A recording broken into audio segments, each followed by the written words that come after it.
কাউন্সিলৰ এটি 100 বছৰীয়া কাৰ্যসূচী লৈছে এই ক্ষেত্ৰত কি ক'ব? আমাৰ ৰাভা জাতীয় অভিভাৱক সংগঠন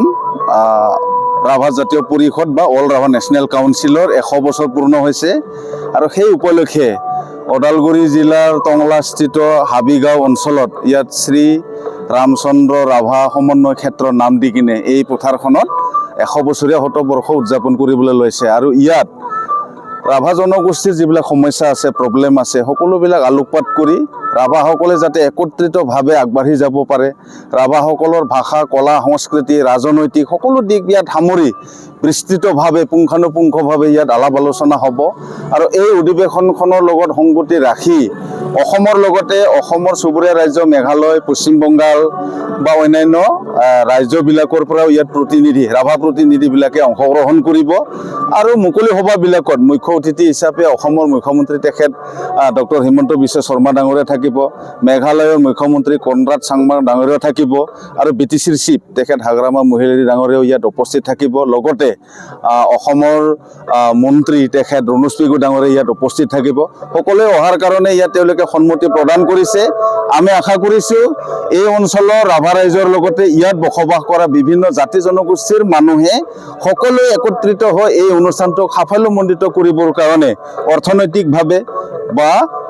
শাৰীৰিকভাৱে শ্ৰম দান কৰি তেওঁলোকে এই অনুষ্ঠানটি সফল কৰিবৰ কাৰণে আগবাঢ়িছে আৰু এই কথাটো এইটোৱে প্ৰমাণ কৰিছে যে আজিৰ তাৰিখত ট্ৰাইবেলবিলাকে যদি একত্ৰিত হৈ থাকিব নোৱাৰে ট্ৰাইবেলবিলাকে যদি বিভিন্ন ভাগত বিভক্ত হৈ থাকে তেতিয়াহ'লে ভাৰতীয় সংবিধানে প্ৰদান কৰা যিবিলাক আমাৰ ৰাইটছ আছে অধিকাৰ আছে এইবিলাক আমি এনজয় কৰিবৰ কাৰণে সক্ষম নহ'ম তো সেইকাৰণে আহি থকা দিনত নিখিল ৰাভা জাতীয় পৰিষদৰ নেতৃত্বত ৰাভাসকলে একত্ৰিত হোৱাৰ সমান্তৰালভাৱে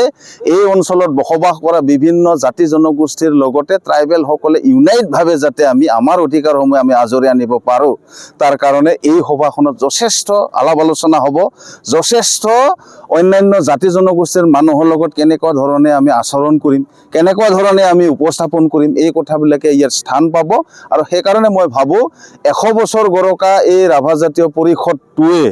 টংলা হাবিগাঁৱৰ এই অধিৱেশনখনে ৰাভা জনগোষ্ঠীটোৰ আহি থকা দিনত যি এক্টিভিটি হ'ব আহি থকা দিনত যি কৰ্মসূচী ল'ব ইয়াত সুন্দৰ ৰূপত তেওঁলোকে আলাপ আলোচনা কৰিব লগতে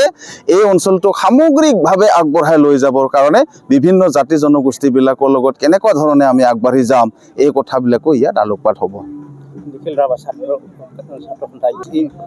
অনুষ্ঠানৰ যোগেদি নিখিল ৰাভা ছাত্ৰ সন্থাৰ ফৰ্মাৰ প্ৰেছিডেণ্ট ফৰ্মাৰ ছেক্ৰেটাৰী হিচাপে এইটো কথাই মই জনাব বিচাৰিছোঁ যে ৰাভাসকলে আজিৰ তাৰিখত ইয়াৰ ভূমিপুত্ৰ হিচাপে সাংবিধানিক হিচাপে যিবিলাক অধিকাৰ আমি পাবলগীয়া আছে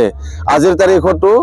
ৰাভা হাছং এলেকাটোক ভাৰতীয় সংবিধানৰ 6ষ্ঠ অনুচ্ছেদ অন্তৰ্ভুক্তি কৰাৰ কাৰণে আন্দোলন আমাৰ অব্যাহত আছে আৰু ৰাভা হাছঙৰ বাহিৰত থকা ৰাভাসকলক অৰ্থনৈতিক শৈক্ষিক আৰু ৰাজনৈতিকভাৱে আগবঢ়াই লৈ যাবৰ কাৰণে এখন প্লেটফৰ্ম পাবৰ কাৰণে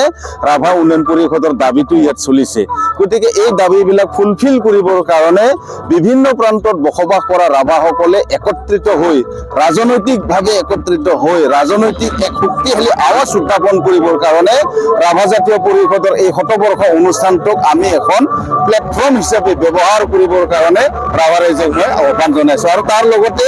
অঞ্চলস্থ বিভিন্ন জাতি জনগোষ্ঠীৰ মানুহক ৰাভাসকলৰ একতা ৰাভাসকলৰ কৃষ্টি কলা সংস্কৃতিৰ বিষয়ে জানিবৰ কাৰণে এই অধিৱেশনখনত দলে বলে যোগদান কৰিবৰ কাৰণে মই আহ্বান জনাইছোঁ।